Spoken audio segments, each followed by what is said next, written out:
Hey, this is the Master Mentalist Erik Dobell, and right now we are with Justin at the other Tennessee Ledge, and this is where the Distillery is. This is where we make all of our products.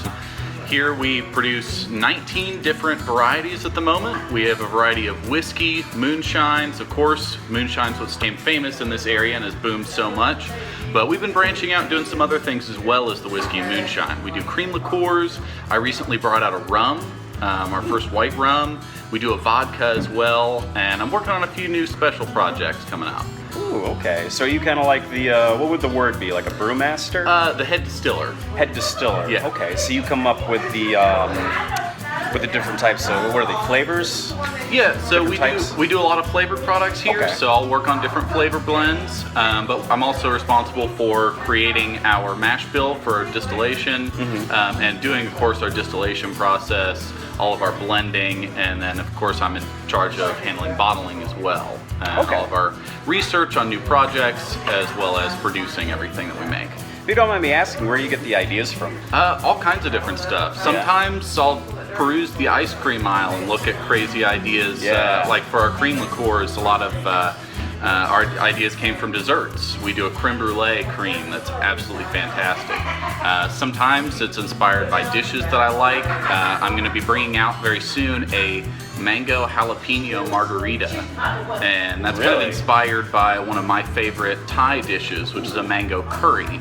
So you get that nice sweet fruit and a little bit of spiciness to come along with it. And I think it's just a great blend, you know? You have to let me, I love jalapenos and I love Thai food. You're gonna have to let me know when that comes out. It's coming out soon. It should be out this month. So Here at this facility, we've got another location where we have the mash tanks. They take up a lot of space and it's a big smell. And so a lot of people don't like that smell when they come in.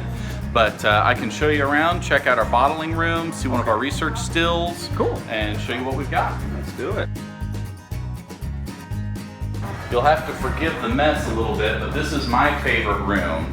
This is my lab where I work. So here we've got hundreds of different samples of various flavors and extracts that I work with, blending things together, some projects that I'm working on, testing out aging, different mash recipes, and just a lot of experimentation on my own. Other products that I like to draw inspiration from, some of my personal favorites that I like to bring in and give it a little twist to make it my own. Yeah, this isn't the part of the distillery people typically get to see. You know, you think barrels and wood, but there's a much more modern aspect of it as well. There's a lot of science that goes into it. The chemistry is very, very important, especially on the fermentation side. Understanding your pH balances, you got to do what you can to keep the yeast alive and producing alcohol as best they can. Why don't we take a look in our bottling room? So everything we do is hand bottled. Our lines run, we usually have about 6 people running our line. Bottles are hand filled, then moved over to our little labeling machine. Then we wrap a tape around the top and hand dip it in wax. So every single bottle has been dipped in wax and hung by about 6 different people. We've also got some barrels in here. We're doing an aging project. We're starting to age some rum here. These are actually used bourbon barrels from the Chattanooga whiskey distillery. They do some fantastic bourbons, and so I'm hoping to capture a little bit of their flavor in our rum.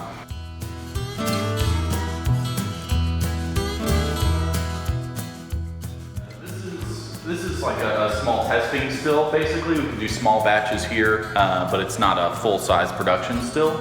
So what we use when we're testing out new recipes and just want to try something out. This is where the magic really happens. So you put your mash, once your mash is fermented, it's basically beer. And so we put that in the still. This is an oil-filled jacket with electric heating, so it heats nice and evenly, boils that mash, and the alcohol vapor travels up into the column here. This is a condenser here. You've got cold water running through here, which condenses the alcohol back in, and it drips down out of here.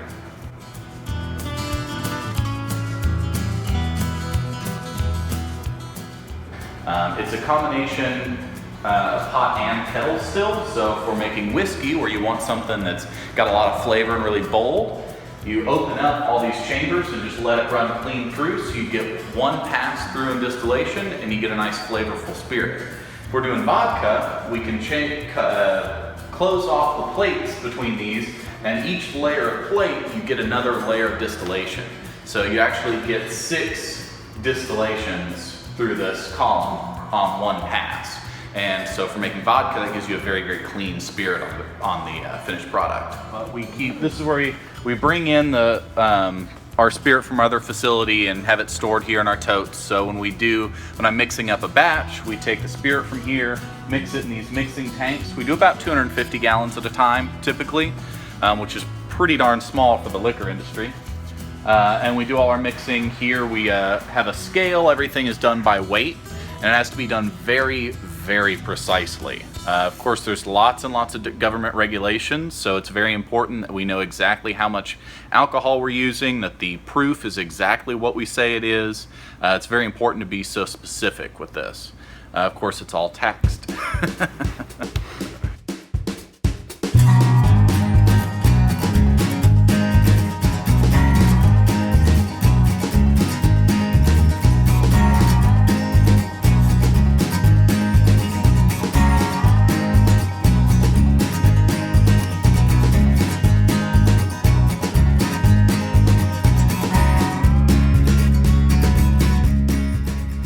So we've got a couple fresh barrels over here. These are brand new, unused. I just got them in.